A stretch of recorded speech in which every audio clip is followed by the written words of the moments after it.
ถ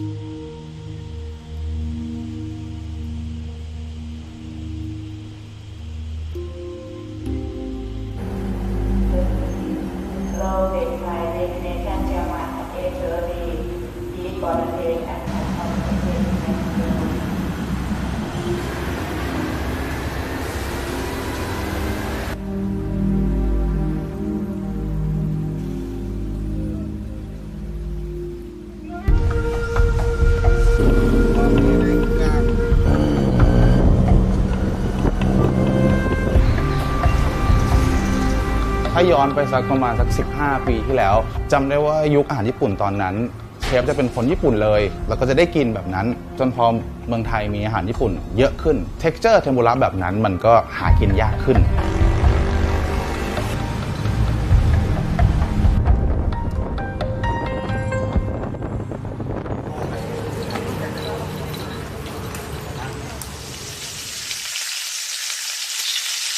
ผมจำได้ว่าตอนที่ทานคือแป้งบางแล้วก็กรอบเรารู้สึกเราคิดถึงมันจนพอมีโอกาสได้ทำก็เลยอยากทำเทมปุระ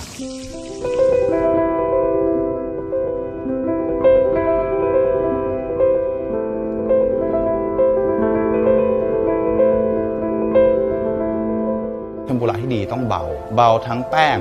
เบาทั้งเนื้อสัตว์วัตถุดิบที่เราใช้เราได้มาจากชาวประมงโดยตรง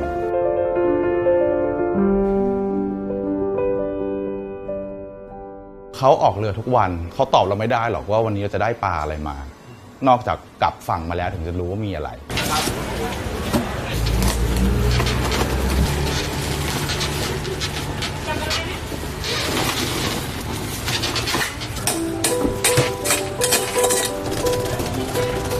โมเดลแรกที่แบบต้องการทำเป็นแบบมีแฟรนไชส์เยอะๆเราก็ใช้วัตถุดิบแบบนั้นแหละมาก่อนหน้านั้นโดยที่เราไม่รู้เลยว่าสิ่งที่เราใช้มาจากไหนวิธีอะไรได้มายังไงผ่านกระบวนการอะไรมาบ้างก่อนถึงเราจนมีโอกาสได้ไปกับรุ่นพี่คนหนึ่งตอนที่ไปเจอเขาถามว่าใช้ของจากไหนเรามันตอบไม่ได้ทั้งที่ธุรกิจที่เราทำมันเกี่ยวข้องกับมันโดยตรงด้วยซ้ำเขาถามอย่างนี้เสร็จเราก็จุกอก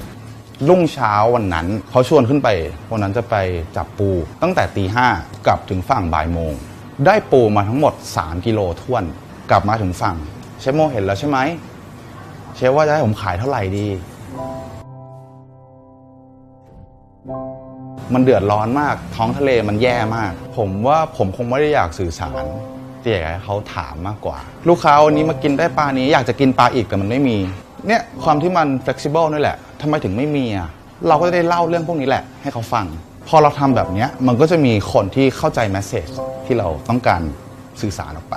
ก็จะมีคนเข้ามา support เราผมว่ามันก็กลายเป็นข้อดีด้วยซ้ำกลายเป็นจุดแข็งด้วยซ้ำผมก็ยังคงหนักแน่นในการ support ในการจะใช้วัตถุดิบแบบนี้อยู่สำหรับซอสของผมมันคือแหล่งที่มาเพราะว่าแหล่งที่มาที่ผมได้มามันทำให้ผมเปลี่ยน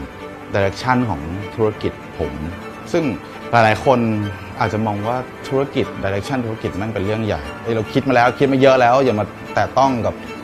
เส้นทางนี้อะไรอย่างเงี้ยสำหรับผมแบบพอ sourcing ที่ผมเจอมาแล้วแหละมันแม่ง big change สำหรับแบทมากๆอะไรอย่างเงี้ยครับ